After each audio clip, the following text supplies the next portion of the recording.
You are watching the World 24/7 on the NDTV network. I'm Parmeshwar Bava. Let's take you through the top stories you need to know. Party leaders in the UK are reinforcing their core messages to voters as they prepare to enter the last full day of general election campaigning. Meanwhile, a Reform UK candidate has suspended her campaign and defected to the Conservatives because the vast majority of her fellow candidates, she says, are racist, misogynistic and bigoted. Starting today, individuals seeking Australian student visas must apply from outside the country. Australia has also more than doubled the fee for international student visas to curb migration.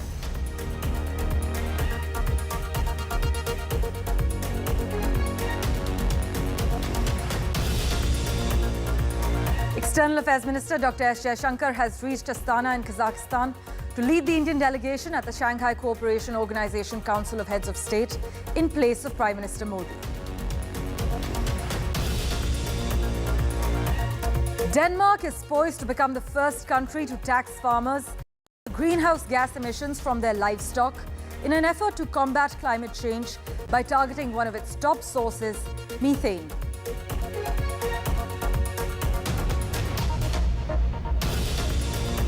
Hurricane Beryl weakened slightly into a Category 4 storm from the monster Category 5 it became overnight as it pushed farther into the Caribbean Sea towards Jamaica, triggering warnings and advisories across Haiti, the Dominican Republic and the Cayman Islands.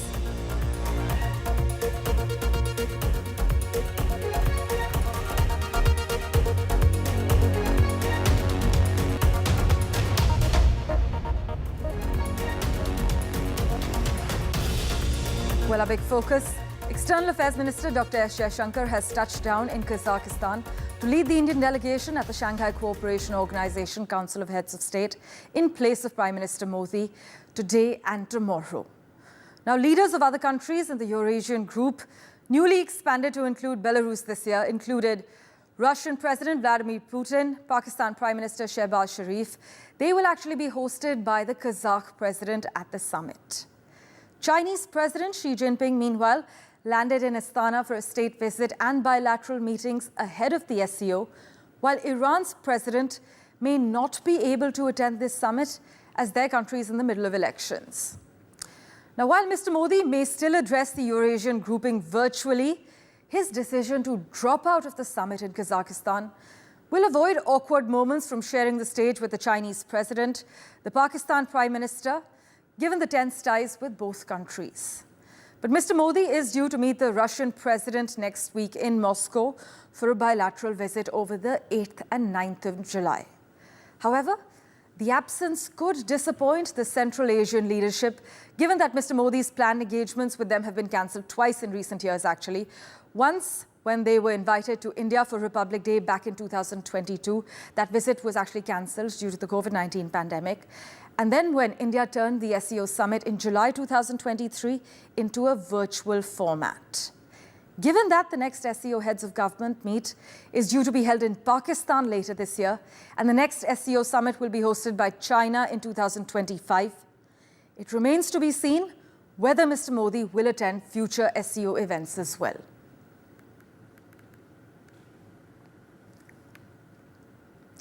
Meanwhile, to the UK now, where the Labour Party's lead over the governing Conservatives narrowed in an opinion poll published on Tuesday, just 2 days before Britain's general election. But Keir Starmer's centre-left party remains on course for a comfortable victory.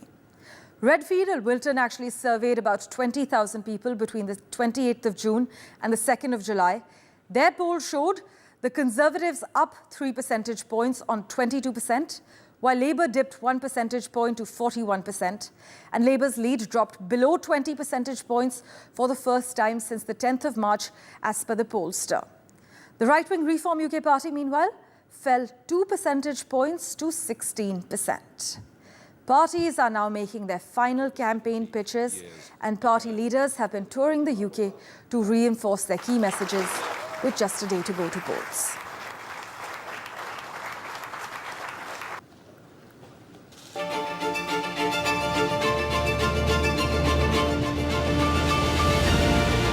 The race to 10 Downing Street is closing in, with the UK heading to the ballots on Thursday. Opinion polls continue to indicate that the Labour Party will put an end to a 14-year era of Tory rule. Conservatives face what polls are calling electoral extinction. The Conservative campaign got off to a pretty inauspicious start with that rain-soaked announcement by Sunak, and it hasn't really taken off. As per the latest polls, the Labour Party is leading by 20 points over the Conservative Party after an election campaign fully dedicated to the promises of bringing about change towards the current social and political climate of the nation. Meanwhile, Reform UK's Nigel Farage's surprise entry into the polls has further hurt the Conservatives. This is an election dominated by the cost of living crisis, which has seen mortgage rates soar, the prices for food and energy spike, and has left millions of people in the UK struggling to pay their bills. Despite their undefeated streak elected into power, the Conservatives have faced major issues including the struggling NHS, high rates of immigration, and fair shares of scandals, which has marked the Conservative rule as a time of a sluggish economy, declining public services, and plenty of failed promises. Everywhere people seem to look, they find a country that's not really working at the moment, and that's why we just have to turn the page on this failed 14 years of Conservative government so we can start putting some of those things right. After 5 prime ministers and a Brexit, the UK seems to be ready for a change. While Labour's manifesto has promised wide-ranging changes in economic and immigration policies, experts have indicated that no wave of radical change is expected under Labour's Keir Starmer, with the public split on what Starmer can offer them. With Samya Afsar, Parmeshwar Bava for NDTV. Under the forecast by independent experts, the tax burden under a future Labour government is forecast to rise to the highest level in our nation's history. So if people are worried about, as you say, if people are, you've brought up the tax burden, if the tax burden is a question at this election, independent forecasts show that under Labour it will rise to the highest level in our country's history. What is your solution to the energy cost of living crisis? We will set up Great British Energy.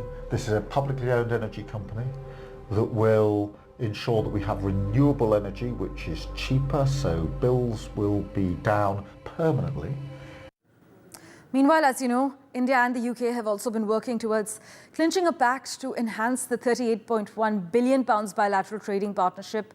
But with India's phased general election, followed by Britain's now, the negotiations remain stalled in the 14th round of negotiations.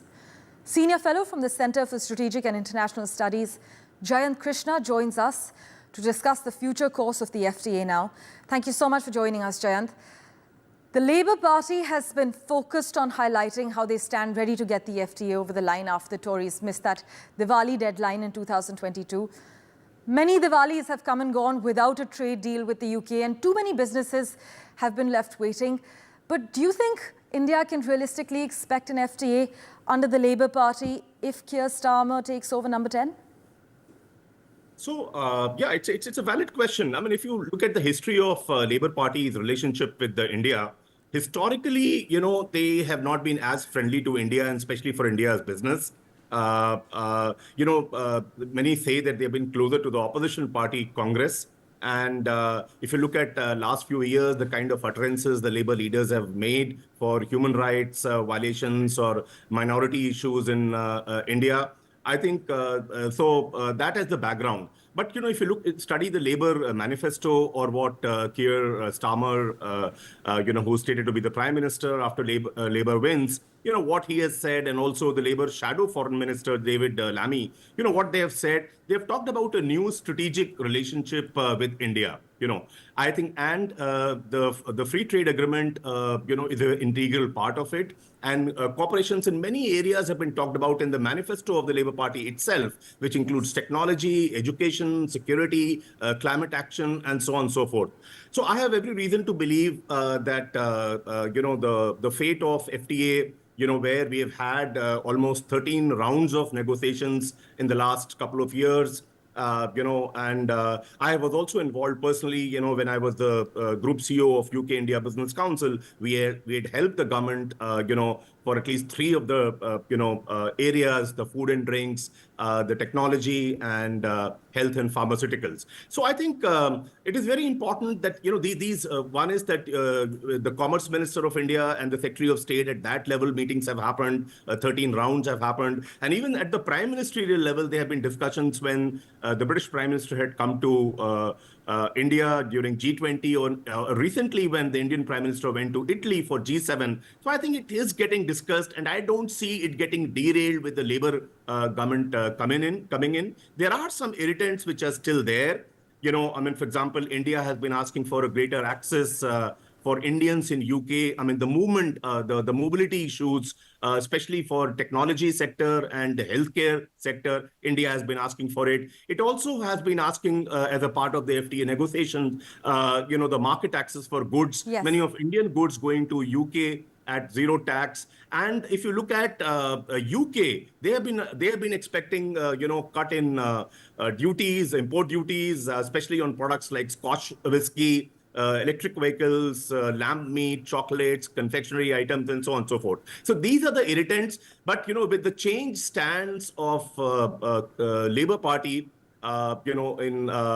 which is there by virtue of utterances reason of to be top hopeful. leaders and the manifesto, I'm hopeful that it will not get derailed and it will get closed. It's a matter of just few months after they take power, assuming that they would win. FTA would be concluded, because a lot of good spade work has already happened. Yes. Well, Labour's manifesto, as you have highlighted, clearly says that they are keen on a new strategic partnership with India in areas like security, tech, education, as well as climate change. Well, we are hopeful. Let's see what the results over tomorrow night and day after bring. Thank you so much, Jayant Krishna, for making time for us on the World 24/7. Pleasure. Meanwhile, joining us from London at the moment, Dean Russell, Conservative MP and former Minister under Boris Johnson. Thank you so much, Mr. Russell, for making time for us on NDTV. Currently, most polls show Conservatives trailing in the upcoming elections and headed towards electoral extinction. Rishi Sunak has also stated that only Conservatives can form strong opposition to the Labour. Are the Tories still hopeful? Are you crossing your fingers that the polls turn out to be wrong? Well, I think, the polls have been very negative for a long time now, but what I'm hearing on the doorstep is much more positive. People in Watford, which is the area I've been representing as an MP for the past 4 years, are very positive on the doorstep. They know about the work that I've been doing to secure the funding for a new hospital through to opening a new police station. So I think what really part of this election is going to come down to is two things. One is local experience and what people are seeing from their local MP, what difference they've made, and also reminding people that if they vote for example, the Reform Party, they're not going to get Reform, they're going to get Labour. And I think that's resonating on the doorstep. So there is a worry that if the polls were correct, there could be this massive supermajority, which is a really dangerous thing for the country. Right. But also, I think what I'm hearing now is people are beginning to wake up to that, and they know a vote for Reform is ultimately a vote for Keir Starmer in number 10. And that's something that anyone who backs Reform knows that they inherently don't want. So I think the polls will turn out ultimately, I hope, to be wrong, but we have to remind voters of what the risk is at stake. But amid rising public dissatisfaction and voter apathy, Reform UK is predicted to chip away at the Conservatives' vote share. We hear many have been calling for a merger with Reform UK. Do the Tories want to avoid dealing with the hassle of the optics of a merger with someone like Nigel Farage? Well, I think Reform voters are being missold in many ways. They're being told that Reform can suddenly form this huge party in Parliament and that they'll be the party of opposition or will make a big difference. The truth of the matter, and this is borne out with looking at the detail of this, is that they won't be able to do that. What they will be able to do is help Labour get a massive majority or a super majority here in the UK. And the problem with that is that not only will they diminish the voice of the right of the UK, diminish their own voice, massively diminish the Conservative voice, but ultimately what they will do is put Labour in power potentially for decades. And that is a massive concern. Also, Mr. Russell, immigration has been a key issue this poll season for your party. UK's migrant boat crossings just hit a 19-month high last month. This at a time when Rishi Sunak has been pushing for the Rwanda scheme and Stop the Ports plan. Many consider that these government policies, spearheaded by your party, has failed to make an impact. Would you agree? Well, it is. I would counter that point with great respect, because actually it is working. We've seen a third of the numbers come down over a period of time. We've had really great success with countries where, with one country, we've had 90% reduction, and so there's a lot of work that's going on. But it's not just about Rwanda. It's about the Rwanda scheme is part of that. Part of it is tackling the serious organised crime gangs. Part of it is about having very specific return schemes with individual countries, and we've seen that can be successful. So it's a multifaceted approach. But I think the challenge is that when the reality of the truth of it actually is that when people think that it's a failure, they're going to try even more to come over. And so we need to keep sending the message of the successes that we're getting. We've put laws through in Parliament that have made sure that we've got things in the right place to stop this happening. Well, thank you so much, Dean Russell, for joining us. Here's wishing you the best of luck for D-Day.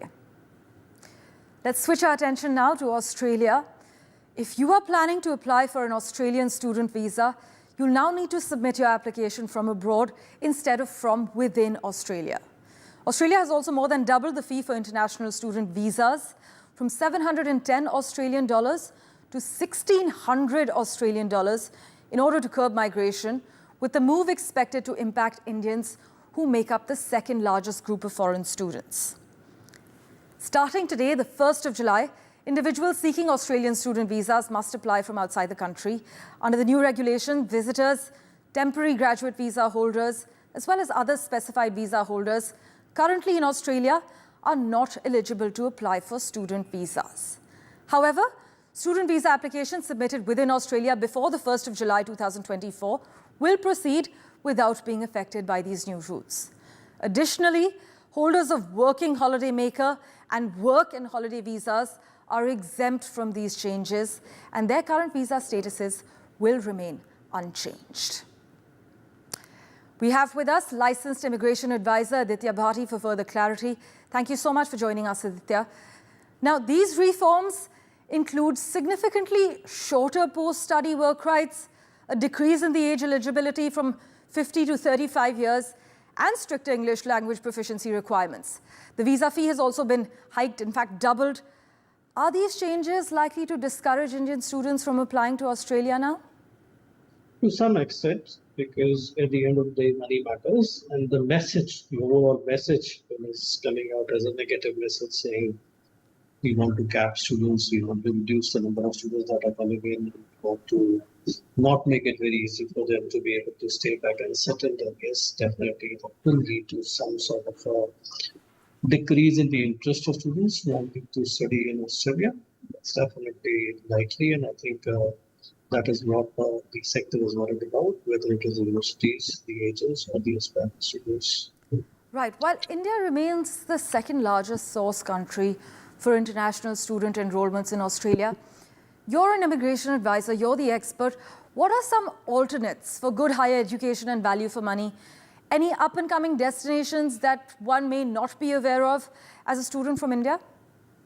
See, the preference has always been the English-speaking countries. So US has been doing amazingly well. Canada, New Zealand, Australia they have all always taken students, and when one of these countries go down, the other four typically pick up the bulk of the rush that was going here. And of course, now newer destinations from Europe, like Germany, are coming in. Ireland is picking up. So there are other countries that will always get some students, but typically, if you look at past history, a student who was potentially considering Australia may now consider New Zealand, or may even consider possibly US or UK or Canada. Typically within these five, that's how the students rotate. But if they were to look at other options, Germany is becoming quite popular.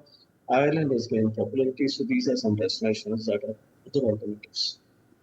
But would you say the US and the UK and Canada still remain the top choices for students heading for higher education from India? It keeps changing every 3 months with the policies that come in and what the government announces. Right now, US is definitely running a lot against students for sure. UK was drawing, and then they announced some policies which were not, should I say, friendly towards this married students. So that's taken away some interest, and that is where a lot of students are choosing New Zealand as a destination to study. So it keeps changing. Some capping has been brought in Canada, so there's a bit of a dip of numbers in Canada right now, but I expect that to rise up because when students compare the overall scenario and the processes, Canada is still way more easier and attractive compared to a lot of other countries. Well, thank you so much, Aditya Bharti, for joining us with clarity on the matter. With that, let's turn our attention now to Denmark, to the world's first emissions tax that is going after gassy cattle. Denmark is set to impose the world's first emissions tax on livestock beginning in 2030, targeting greenhouse gases emitted by the country's cows, pigs and sheep. But what exactly is their plan? Well, farmers would pay about $43 per metric ton of carbon dioxide equivalent produced by their livestock. That rate would increase to about $108 in 2035. The levies would be partially offset by a 60% tax deduction, rendering them closer to $17 per metric ton in 2030 and $43 in 2035, as per the Danish government. They unveiled this proposed bill this week. But why is this plan crucial for the Danish government? It's because officials project that the tax would cut the country's emissions by about 1.8 million metric tons, that's about 2 million tons, of carbon dioxide equivalent in 2030. By the way, according to the MIT Climate Portal, humans actually emitted more than 40 billion tons of carbon dioxide in 2022. Livestock is responsible for about 32% of human-caused methane emissions, according to the United Nations.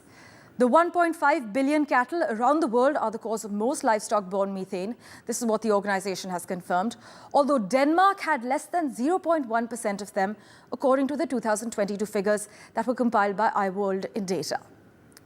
Proceeds from Denmark's proposed tax will be returned to the industry to support its green transition. This is what the government says, with the handling of proceeds to be revisited in 2032. The bill also includes the establishment of more than 6 lakh acres of new forest areas, among other initiatives. And the tax is aimed at slashing emissions of methane that the UN Intergovernmental Panel on Climate Change says must be reduced by 40 to 50% by 2030 in order to cap global warming to 1.5 degrees Celsius this century. The deal between the centre-right government and representatives of groups including farmers, the industry and unions was actually reached after farmers across Europe for months have been protesting cuts to subsidies and new regulations, some of them designed to reduce climate-changing emissions. But the proposal was hailed by the Danish government as a way to meet its domestic climate target of lowering greenhouse gas emissions by 70% from 1990 levels by 2030.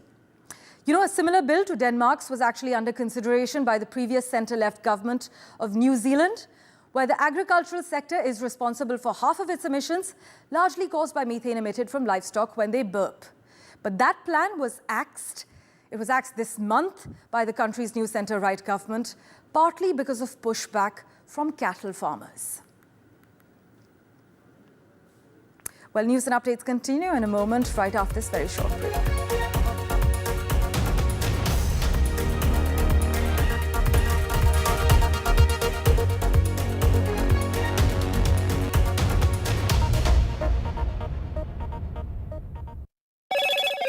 Hello, Moto.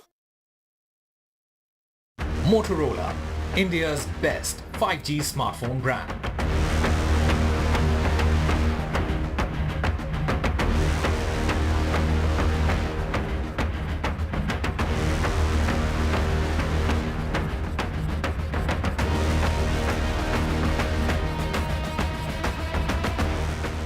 Loan मिलेगा या नहीं, ये आपके credit score पे depend करता है। तो आज ही अपना क्रेडिट स्कोर चेक करें फ्री में पैसाबाजार.com पर। लोन की जरूरत कभी भी किसी को भी पड़ सकती है। ठीक से एक्टिंग नहीं। पैसाबाजार.com Get ready for the ride of your life. NDTV brings you the NDTV Auto Show with me, Mugdha Mishra. From the fastest supercars to the sleekest new energy vehicles to your trusted daily ride, we cover it all. Every Saturday at 10:30 a.m. and Sunday at 8:30 p.m. only on NDTV 24/7. Your next great escape starts here. NDTV proudly upholds its legacy of trust and credibility, according to the prestigious Reuters Institute's digital news report.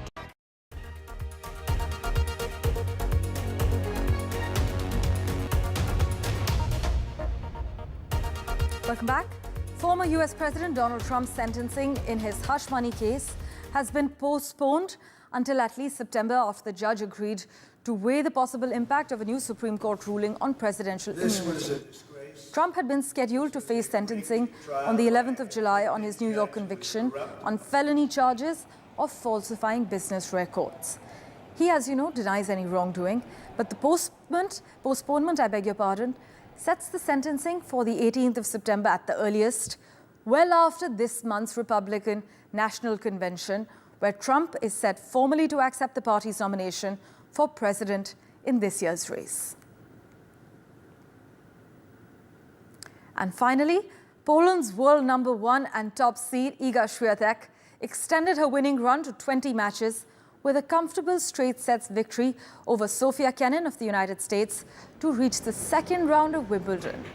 Świątek is coming off a 4th French Open title. It has little pedigree on grass.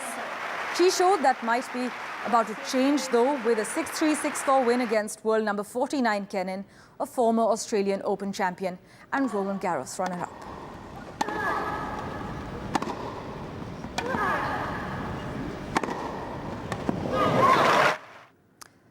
Well, thank you for investing your time and watching this edition of The World 24/7. As always, we'll keep tracking the latest for you. Do stay tuned.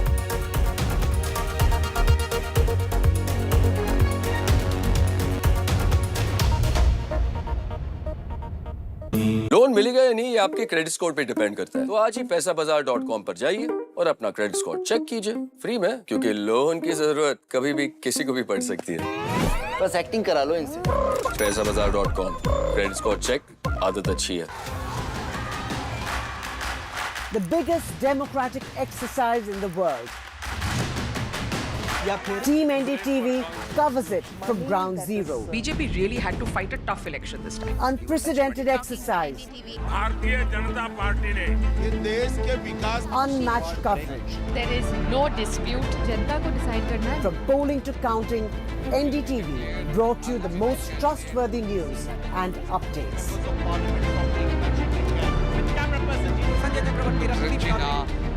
Elections mean NDTV. Stay informed and entertained with the new and updated NDTV News app. You can watch all our channels live, listen to podcasts, read breaking and exclusive news from around the world and more. Download the NDTV app today and get access to the best journalism and storytelling on your smartphone or tablet. The NDTV app. News that matters to you.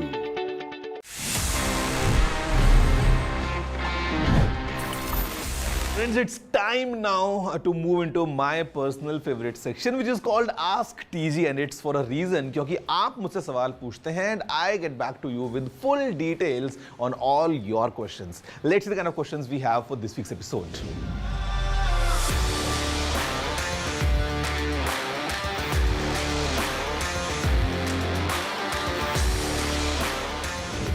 You know, it's very easy, it's very convenient, and अगर आपके पास में 2 अलग-अलग phones हैं, essentially I carry 2 phones और मैं यही करता हूँ, so that both.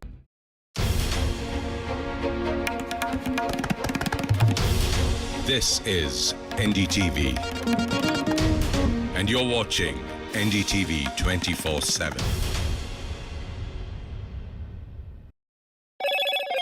Hello, Moto.